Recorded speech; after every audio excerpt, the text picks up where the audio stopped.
So rear-ended, flat tyre, flies all over my legs, no one in sight.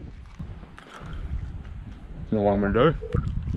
This was about to become my most disappointing day ever on a bike, dying a slow DNF death at one of Australia's most prestigious bike races. That's the 267 kilometre, that's 166 miles for all my US friends, Melbourne to Warrnambool. So the question I'm going to propose in this video is, despite being rear-ended moments earlier, leaving me with many mechanical issues, could I have finished the Melbourne to Warrnambool on this day if I was smarter about my decisions both pre-race and during? I'm going to share my opinion with you in this video and a lot more, but first, let's watch some scenes.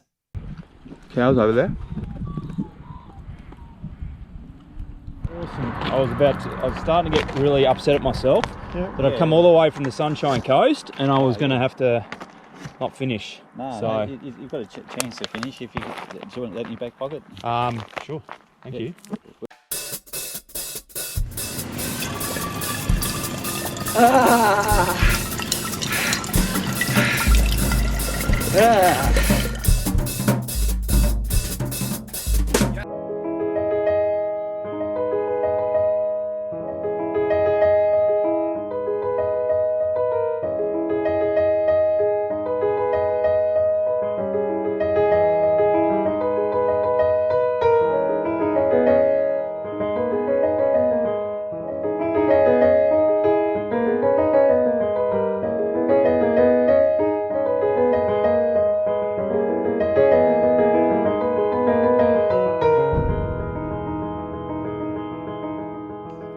So here we are shortly after the race officially started on the glorious Princess Freeway, which links Melbourne to Geelong in Victoria, Australia. In this video, the goal is to share not just how I could have been better prepared for worst case scenarios, but also some tactics I deployed and some big mistakes that I made. On the screen from left to right, you can see heart rate, cadence, speed, power, average 30-second power, gradient, and time.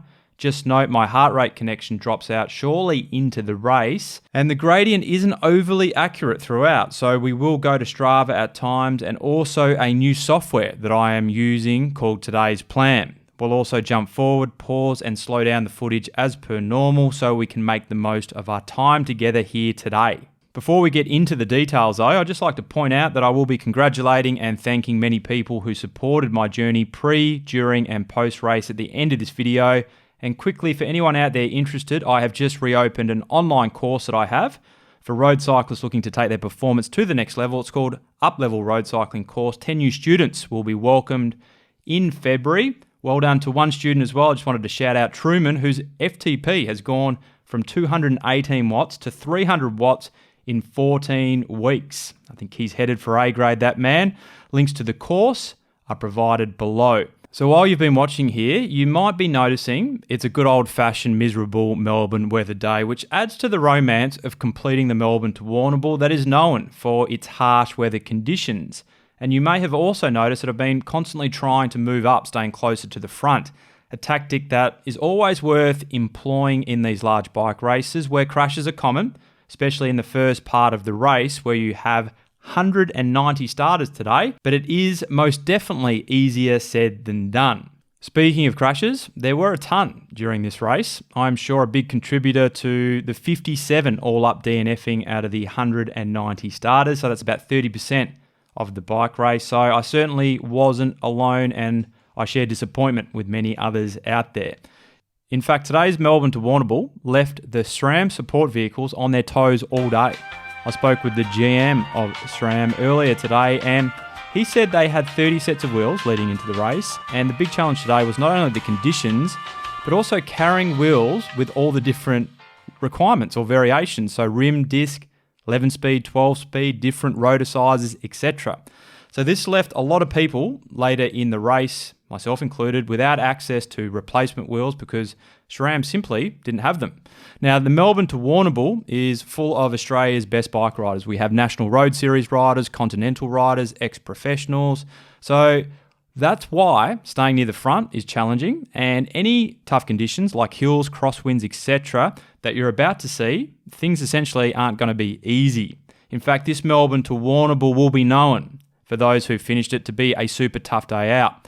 Often in this race, it can be settled within an hour or two after starting once the breakaway has formed. And if you've endured the initial early surges, you're essentially locked and loaded for the finish. But today wasn't one of those days. It was a race from start to finish, and everyone who got through it deserves a massive pat on the back. So let's go to our first climb of the day. Now, this climb was more undulating up and down than a proper climb, but given the relatively flat nature of the Melbourne to Warrnambool, this was touted as climb 1 for the day. On Strava, you can see there's little spikes in there for short periods, around 6 to 8%, nothing seriously long, but still enough to put plenty of riders on the rivet. For me though, right now, this part of the race, I was feeling pretty good. I'd avoided a number of early touchdowns, the race seemed to have settled, or so I thought, and I was feeling good on the climb. You can see here I'm sitting behind Lee Turner or Hollywood, who's been on the channel in the past. You can see his rear number isn't looking overly aerodynamic here, and perhaps he might have top 10'd if it wasn't for that. But in all seriousness, well done to Lee for finishing the Melbourne to Warrnambool in a solid time, actually finishing in the same bunch as my mate Brian, which I'll talk about at the end of the video. What was quite interesting to watch unfold in this race was how fatigue was a driving factor behind a number of crashes that happened in short succession.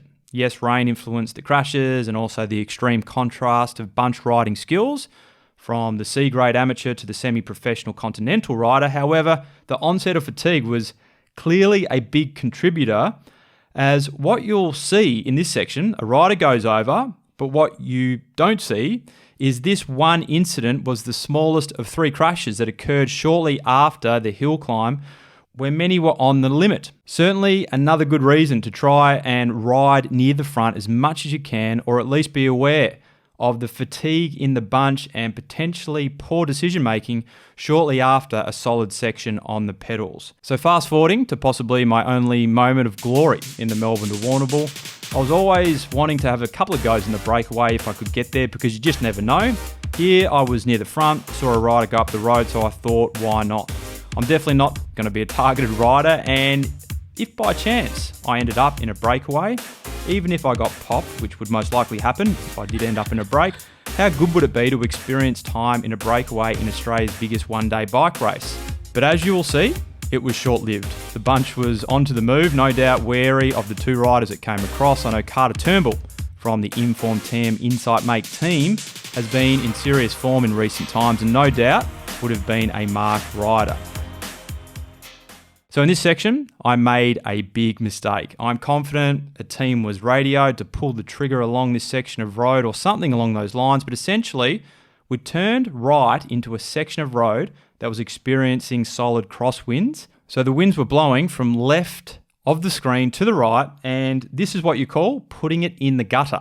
And the big mistake that I made here, along with many smaller ones, was that I was caught napping in the back third of the bunch when we entered this section of road, not even anticipating what was about to become a 395 watt effort for 10 minutes, only 100 Ks into the race. Now, the problem with being at the back of the bunch when you hit a crosswind section is, in most instances, people are going to get dropped. And when that occurs, often the wheel dropping is rapid because the wind blows riders off the wheel pretty quickly.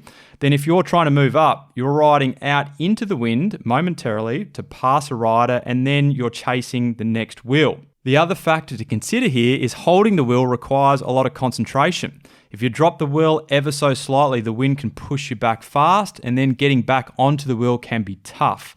And then you need to get back onto the wheel, and drafting gains are marginal compared to other conditions. However, marginal is better than nothing, especially when you're doing it well. So watching this footage for me was a bit of a wake-up call.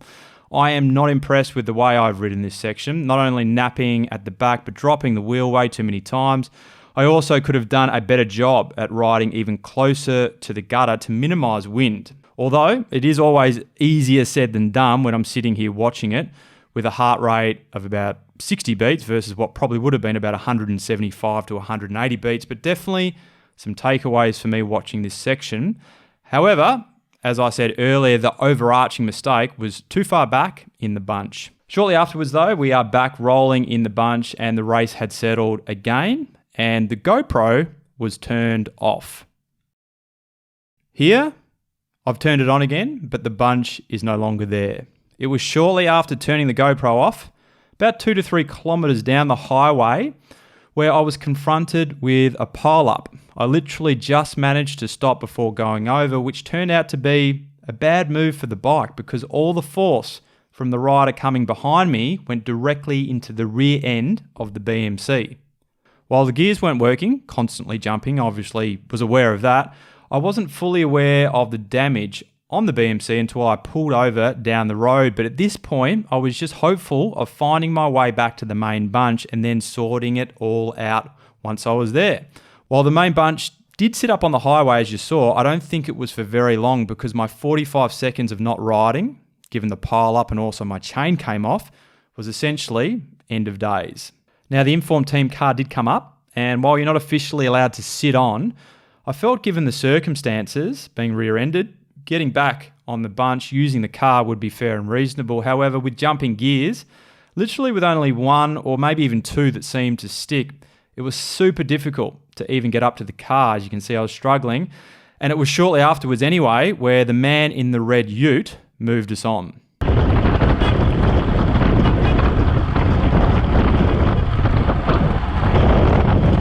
So I continued to roll with pressure with another rider called Warrnambool, who had actually stopped at the wrong time for a piss, only to be dropped. Very unfortunate for him, and it certainly wasn't a good day for stopping, that is for sure. Shortly afterwards, I made it to a SRAM support vehicle. You'll see some girls in the background rather upset too, which is a demonstration of the emotional side to this race when you have a mechanical issue or something along those lines. Jason from SRAM quickly played with my gears, thank you mate, to get them partially working, and then I was back off again for a full 3 minutes. Literally, no joke, there is a flat tyre now, just after I got rear gears fixed. I now had a flat tyre, and I'm pretty sure it was from the impact of the rear ending because I did not find any major gash or piece of glass in the tyre.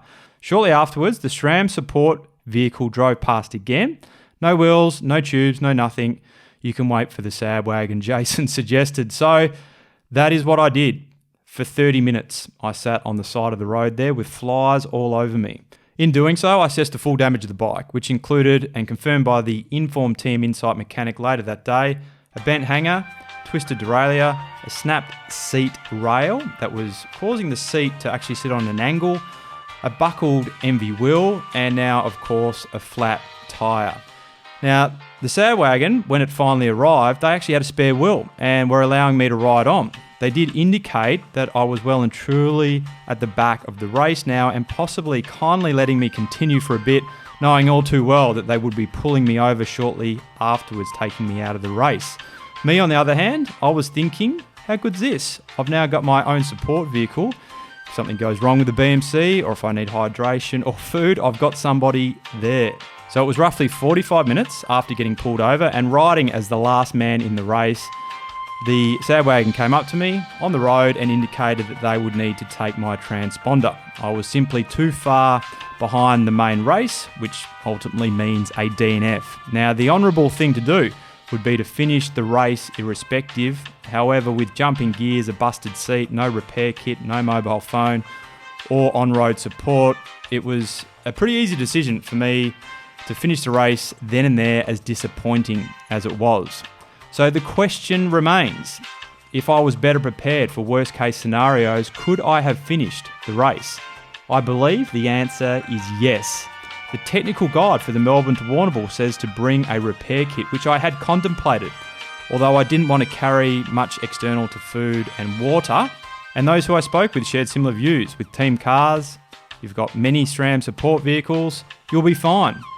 Well, I wasn't. And if I had a repair kit, while the bike did have mechanical issues, I could have fixed the tyre within 5 minutes and possibly finished the race. Although the other thing to consider was all my water and hydration was in the Informed Team car. Another error, not thinking about worst case. So if I was to do this again, certainly having feed station support would be best, and carrying your own repair kit I'd highly recommend. So some congrats and thank yous. Congrats to Brendan Johnson and Matilda Reynolds for taking out the men's and women's categories, and my good mate Brian Scott for carrying his 87 kilogram frame on 10 weeks of training to finish in a very respectable place and time. Thank you to my beautiful wife Alice for supporting all my training and travel needs. Trilogy Cycles for getting the bike in excellent working order pre-race. SRAM Australia for finally giving in to my relentless pursuit to buy a Quarq power meter at a fair rate, given my content plans. I know many of you have missed seeing power on the screen in recent times, and I was keen on Quarq because I've used it for 6 years without any issues whatsoever. It's a really solid power meter, so thank you, Rob. Inform Team Insight Make for being there to support me on the day, and also their mechanic for fixing my hanger and rear derailleur when we got back to the hotel. They even threw me a new Specialized saddle after mine snapped on the race. And Jay at O'Mara Cycles in Melbourne, I popped in to see him on Monday for a coffee. And Jay heard what happened and he said, bring your bike in, fixing up the remaining issues being the buckled wheel, jam speed plate pedal. He also cleaned it up because he just can't help himself with attention to detail. I'll catch everyone in the next video.